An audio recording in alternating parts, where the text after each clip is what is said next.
So I'm Margaret and I'm coming up 62. I've had visual issues probably noticeably since I was about in my 40s, and realised after getting medical tests done that it wasn't something that was going to go away or could be corrected. Decided I needed to take responsibility and go and get properly tested and then get skilled up for my life as a person with low vision, because I was getting more and more isolated, just preferring to stay at home because it was safer and less challenging. So that was probably about 2 years ago, and went to visibility and just took the steps. I did the paperwork and been waiting probably 18 months. Dalton was matched, and I think because of his height for one, and also I needed a dog that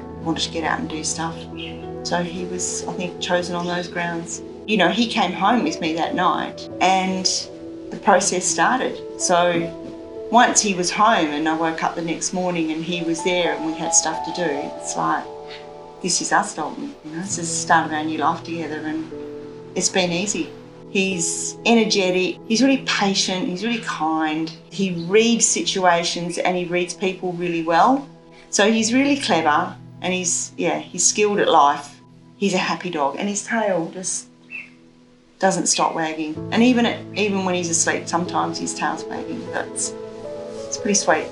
6 days a week there's something on. So I either go on a Monday, I get dropped off at Claremont Pool, I do my pool session, and then we walk to the train. So he takes me to the train. I get taken to the gym once a week. So he'll wait while I do a gym session, and then we'll walk home together. So that takes us, I think the quickest we've done it is about an hour. And then probably 3-4 times a week we'll walk to the power station, which is 5k round trip, and that's along the beach. I navigate, but he will give me confidence in that. I know that if there's anything different on the routes that we normally walk, he will slow down and indicate that something's different. Regardless, I know he's watching for me, so there's no reason not to go out, The detail to which, Dalton's been trained is phenomenal, and the support that Katie's given me over the since October has been phenomenal. She'll come like she's a friend and sit down and have a chat and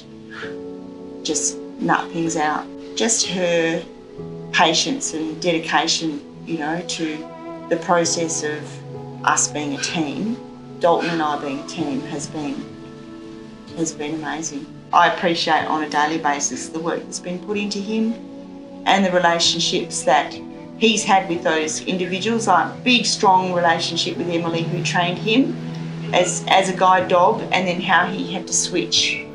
Emily would just shut off from him, and then it was about Katie and I, and then he's had to cut off from Katie and it's just about me.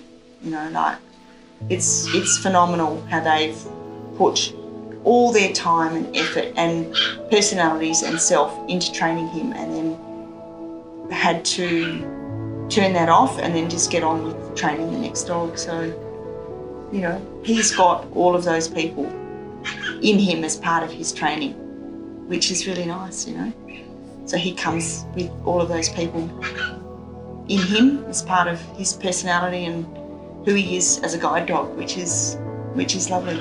If you want your world to be safe, it gets smaller and smaller and smaller, and all of a sudden you realise that you're isolated and don't have the confidence to walk out your front door. And all of it never got to that, but it was getting to that. And that's a really scary prospect when, you're only early 60s.